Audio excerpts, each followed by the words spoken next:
GT7 has a huge problem. The player base is basically standing in front of the HQ with pitchforks and torches. But how did it come this far? And what needs to be done in order to fix this mess? Let's dive in and wait until the end to know how the future of GT7 may look like.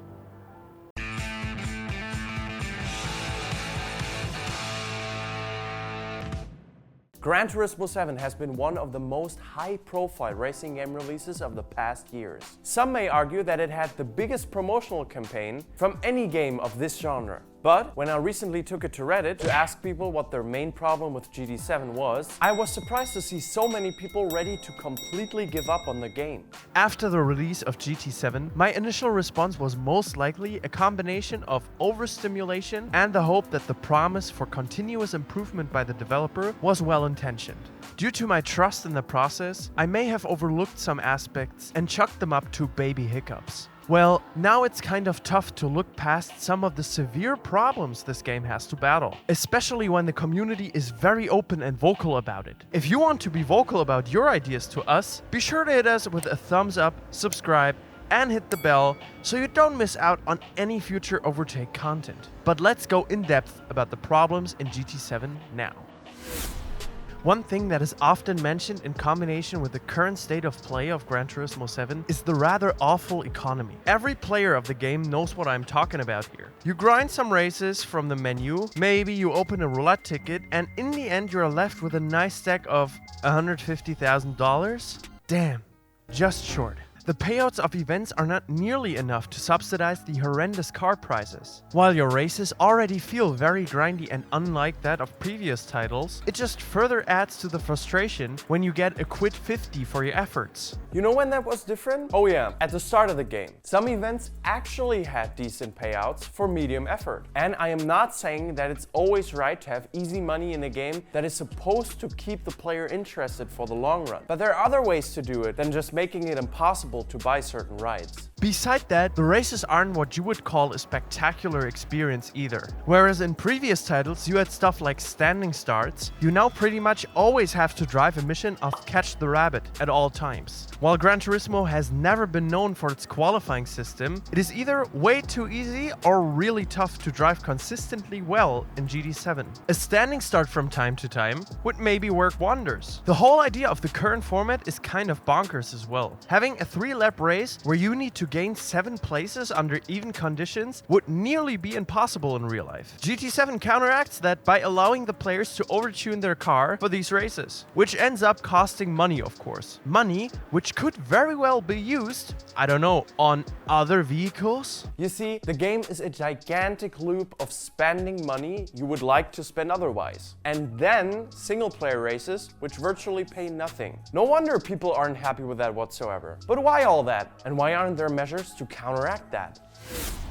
Gran Turismo 7 is the first GT where microtransactions are an essential part of the game. And as you can imagine, it is not well received by the community whatsoever. Ever since the days of Star Wars Battlefront, microtransactions have been dreaded by online communities the world over, and for understandable reasons. As you can imagine, a big concern of the Gran Turismo player base is that the main reason money generation is so weak in the game is to redirect the player towards the investment of real-world money in order to get their dream car.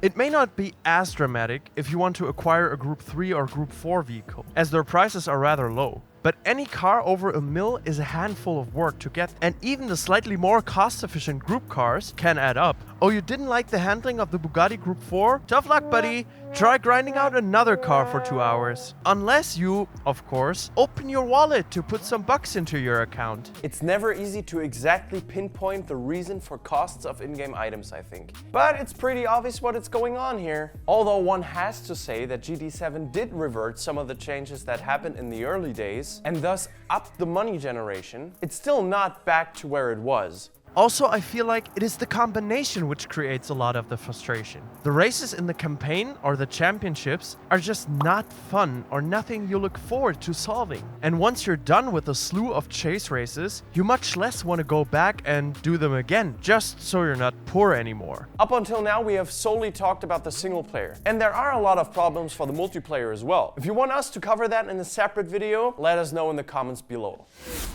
So since we have now spoken at length about the past, let's theory craft a bit about the future, where there might as well be some improvements to some of the problems. In terms of what has to be done, the solution has kind of started already. With the addition of more races, fun races, maybe even endurance races, it would break the monotony and induce players to spend more time grinding the game. In general, the motivation factor took a big hit once GT7 evolved towards this very long-winded, low-reward style. The campaign has also received a fair bit of criticism in that regard. It just does not feature enough enticing content, at the moment at least, so maybe padding it out wouldn't be half bad. In addition, there needs to be a rework of the game's reward system. The roulette tickets you get after the daily marathon are laughable and rarely worth the effort.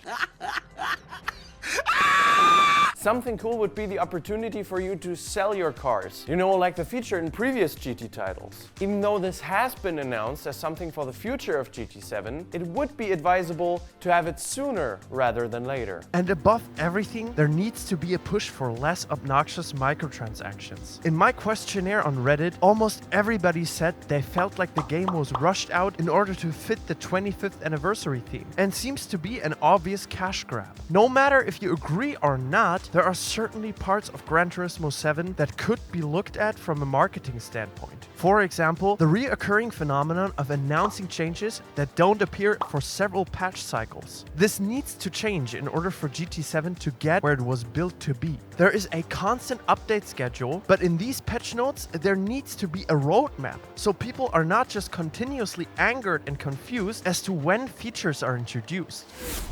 To conclude the state of GT7, I want to give you guys my own opinion on the matter. You guys have heard me praise this game and give it the benefit of the doubt when it came out, but I am worried. In only 10 minutes, we can't go over everything that is wrong in Gran Turismo 7. We haven't touched on physics, gameplay, or the issues some people have with their console when it comes to GT. Having said that, the current situation is alarming. Gran Turismo 7 may be the biggest PlayStation exclusive since the release of the PS5, and the player base is in no good mood whatsoever. I myself have slowly but gradually lost my will to endure the 40th try at some rally race just in order to slightly fill up my wallet. And also, I have my problems staying motivated for a game I was looking forward for almost 4 years. This shouldn't happen. It just feels like GT7 is on its way to take a nosedive into the depths of irrelevant racing games, which would be an absolute shame considering the nature of the product. It is supposed to be an ode to car enthusiasts around the world, but it is nowhere near that at the moment. In current times, it is an ode to modern gaming culture at best, which is nothing to be proud of in my opinion. That is about everything I have to say about the topic for now. Don't forget to tell us your opinion down below. Thank you all very much for watching, and until next time, cheerio.